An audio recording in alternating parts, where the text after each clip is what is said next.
founder of DLA Ignite. With me today is Ben Guttmann, and we're going to be talking about his book, simply put, why clear messages win and how to design them. Ben, I'm going to ask you to talk about yourself in a moment, but I really enjoyed this. Oh. You were on our digital download, and I really enjoyed, I spent an hour with you on there, and the message is just so obvious, but being obvious isn't necessarily something that we all do. We need to talk in simple language.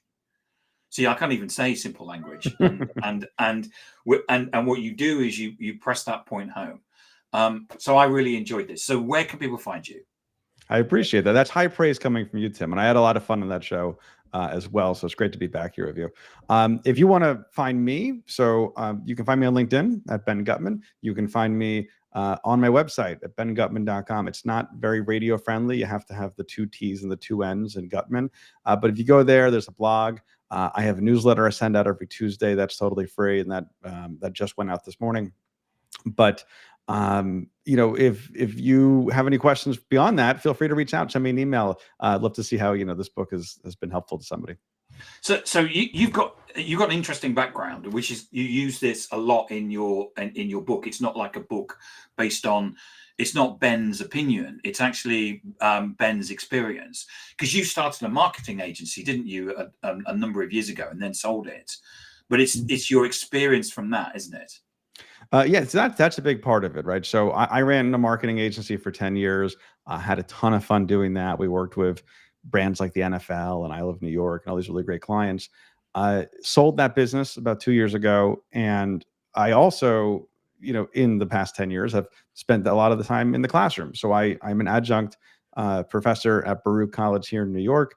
And so what was interesting about that is I would see the same problems in the boardroom and in the classroom, right? People would have something to say. They have something to share. They have a thing they want to do and create and connect in the world, and they have a really hard time getting it out there. That's why you hire a marketing agency a lot of times, right? Is to get your ideas from your head to somebody else's head. And so part of that experience definitely colored the book, and I wouldn't have been able to write this without having both of those experiences. But I also took it kind of a step further. I didn't want it to be my opinion. I didn't even want it to be just my war stories or anything. I did a lot of research and looked at, what is the science of communication, right? What does the data show? What does the academic literature show about how we communicate, how we can be more effective at doing it, and kind of how to package that in a way which is applicable to a lot of different folks. Yeah, some of the things that some of the things that we face is that we're trying to get something over, and of course we are experts on it, but the other person isn't. I go to so many websites, and they're completely indecipherable about what they do, and that's because what they've done is that they've sat down with a web designer, and the web designer said, "So tell me what you do." And then the web designer just types in what the person says, and of course you actually don't understand from a simple language, do we? I'm glad you brought up websites, because I end up talking about websites a lot in my in my work, because they're not the sexiest thing, right? They've been around for 30 years. They're not the new cool app or platform or whatever it is that gets all the headlines and Ad Age or whatever. But it's been around for 30 years for a reason, right? And it will probably be around for another 30 years. It's an open platform. It's something that is, in many cases, the biggest single manifestation of your brand and of your message, right? Unless you have a retail store, you're not going to get bigger than your website in terms of how your message touches your audience. So if you get that right, you're going to get everything else right, ultimately. And actually, I was just giving a presentation to a number of folks in the tourism industry, and so that's a space I've spent a lot of time in. I mentioned I Love New York before, but also Visit California, Empire State Building.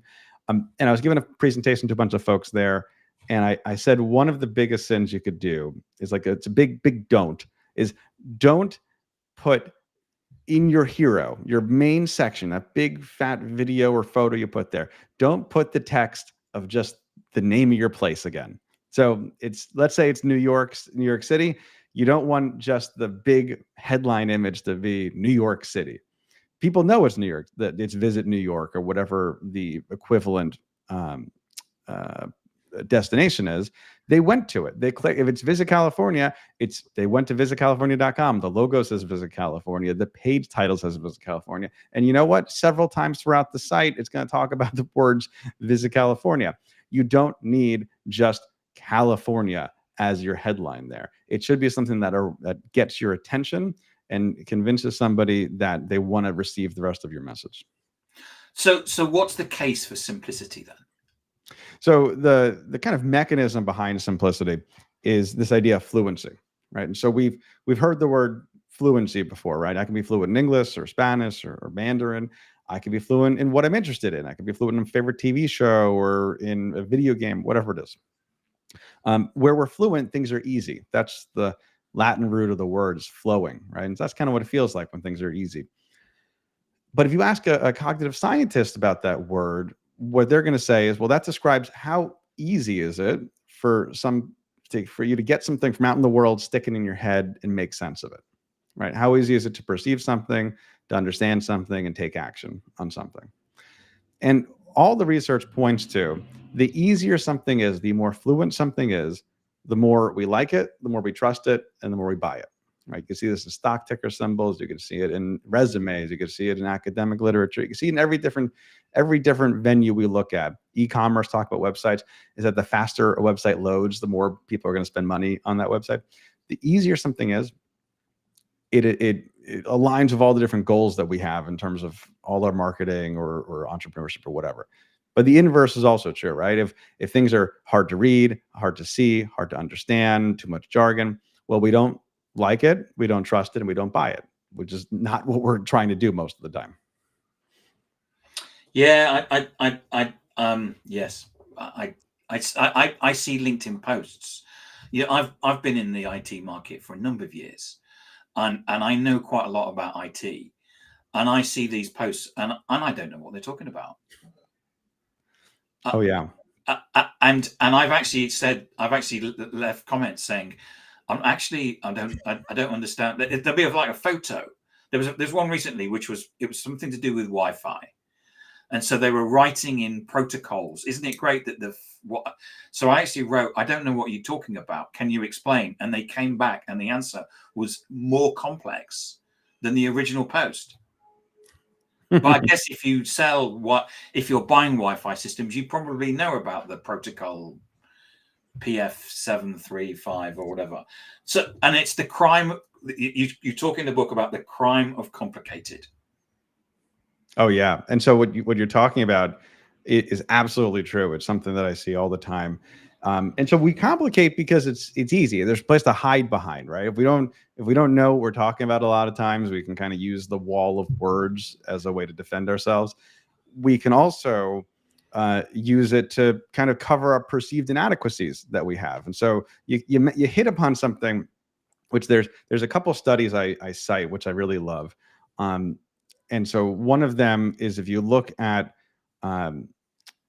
graduate school applications, I believe it was Stanford. Correct me if I apologize if I'm wrong about the institution they came from. They took graduate school applications and they said, okay, we're going to take a regular set here, and we're going to take a set of the same essays, but we're going to make them more complicated. Right? We're going to add bigger words and use more jargon and kind of just use a thesaurus to swap out things for the fancier language.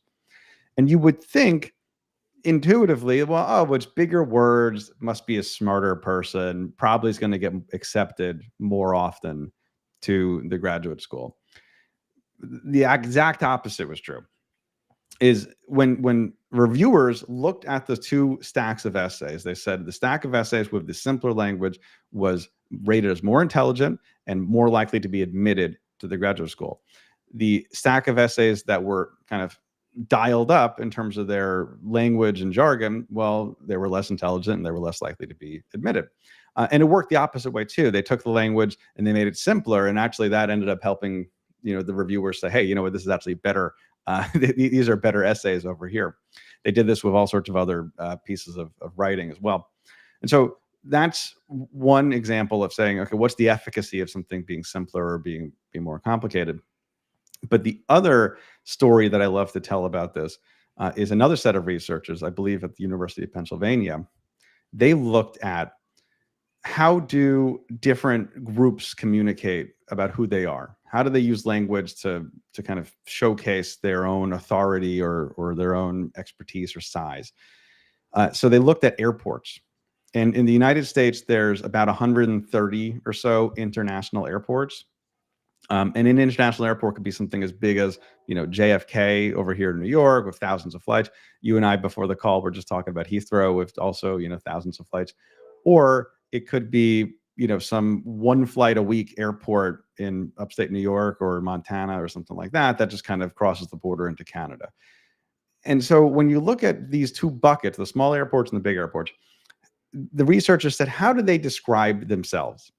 And they found that the small airports were much more likely to use the word international to describe themselves, as calling themselves, JFK International Airport instead of just saying JFK.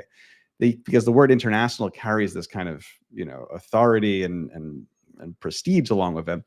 So the small airports were about twice as likely to use the word international as the large airports were in terms of their own marketing descriptions of themselves.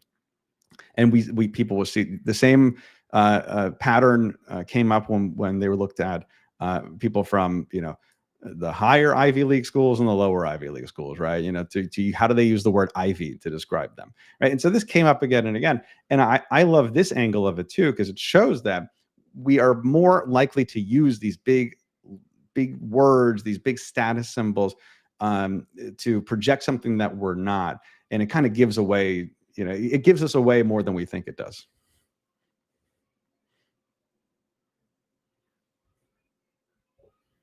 I think I lost your audio there. I don't know if that's. Oh, sorry.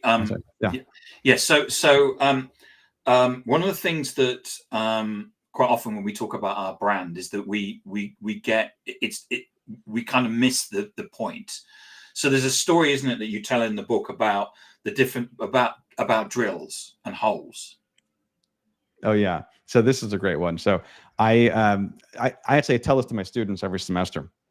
I say, if you don't remember anything else from my class, from your entire degree here, if you remember this one sentence, you're going to be ahead of most people in marketing, most people in business. And it's not even my sentence. It's from Theodore Levitt, who taught at Harvard in the 60s. He said, people don't want a 1/4-inch drill. They want a 1/4-inch hole. Okay? They don't want a 1/4-inch drill. They want a 1/4-inch hole. We don't want the thing. We want what the thing does for us, right? We don't want the feature. We want the benefit. And if you've ever worked in sales, ever worked in marketing, that's one of those things you kind of learn on day one, right? People don't buy features. They buy benefits. I don't care that the drill has, this much battery power on it. I care that the drill lasts longer so I can get my job done quicker, right? Like those are the type of things that are so instrumental in how we make decisions, how we pay attention to things. But we are often overlooking those things in favor of talking about features, because the features, they remain as visible as always. We always see the features. Just crack open your 5 senses. What does something taste like or look like or smell like? And those describe features. Those are tangible. We see what the button is. We see what the silicone grip on the drill is. We see all these different things. But the benefits are more abstract, right? Because they exist in the world of the user, or even just in the head or the heart of the user. And we don't see those. And so it's harder for us to immediately connect to those if we don't put the thinking in to get there. Yeah, I think that I think we've discussed before about how actually quite often it might not, you've got a drill and it may be about a hole, but it actually may be because you need to put some shelves up. Mm-hmm. And there may be a reason why you need to put those shelves up, and so actually you need to get a drill, and so in terms of it passes, it may be there's certain other pressures on you to basically the reason why you buy a drill. Absolutely.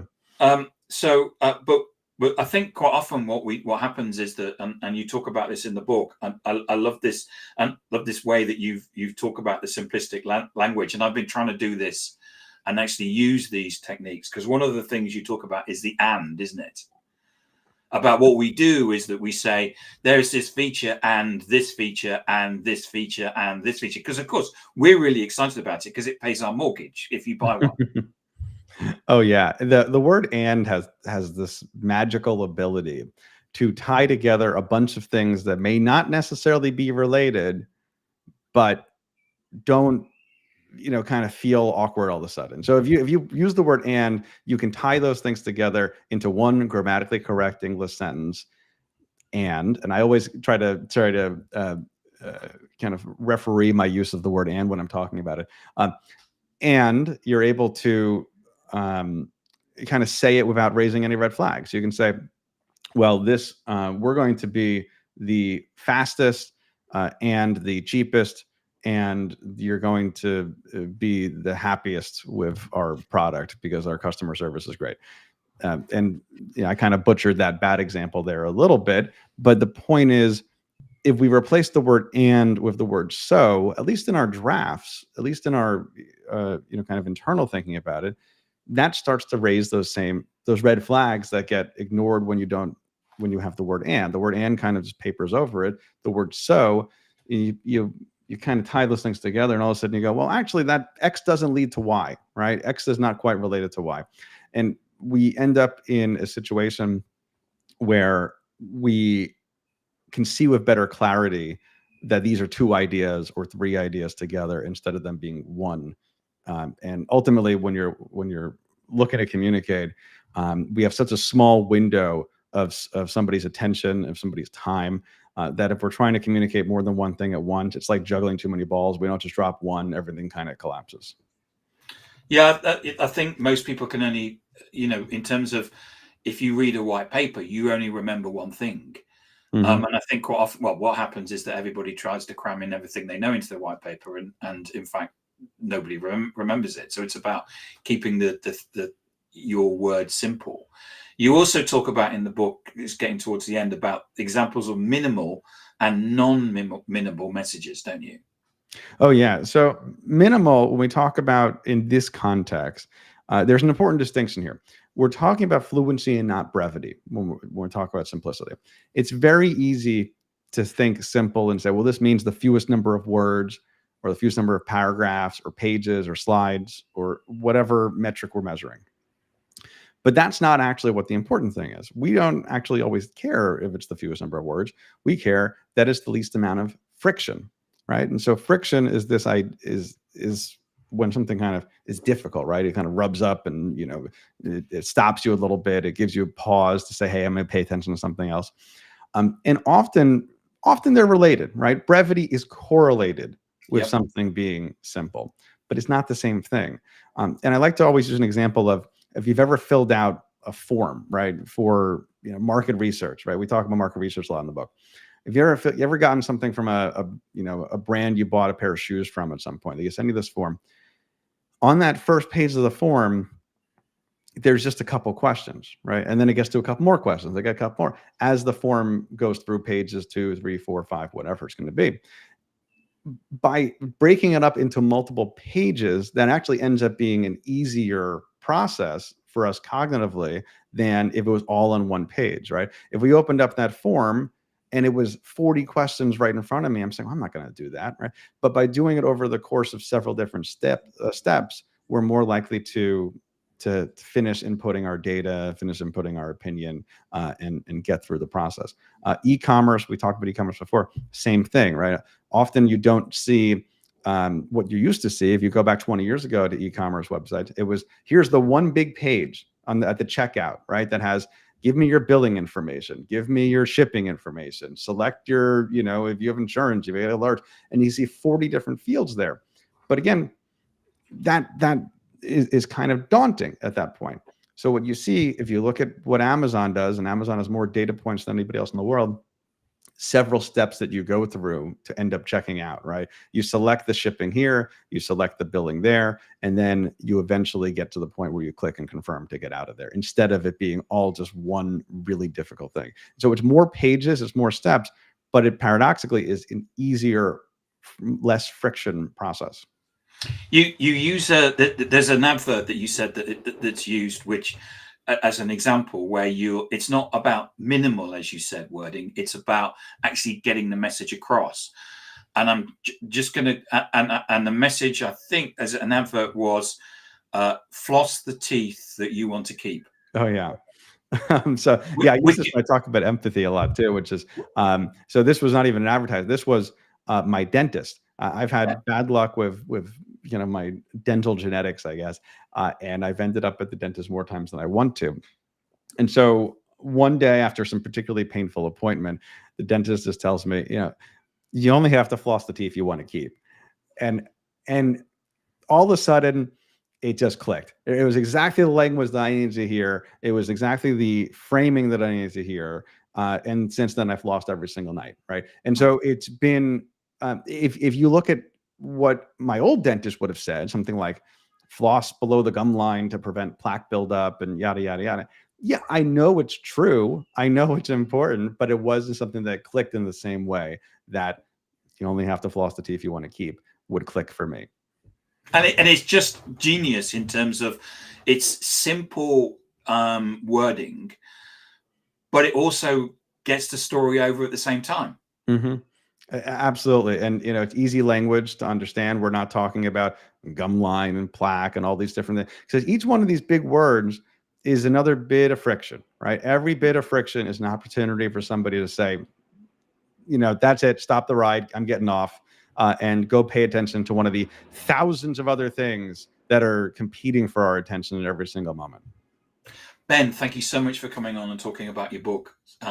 Simply put, why clear messages win and how to design them. Fantastic. I really enjoyed it. Thanks so much. If I wanted to buy a copy, where would I get a copy from? Again, that's high prize. High praise. I really appreciate it. Thanks, Tim. This has been a ton of fun. If you want to learn more, again, go to benguttmann.com, 2 T's, 2 N's and Guttmann, and you can download a free chapter there if you're interested to get started. Otherwise, go buy the book everywhere books are sold, Amazon, Barnes & Noble, independent booksellers. All the links are on the website as well. And where can I get hold of you?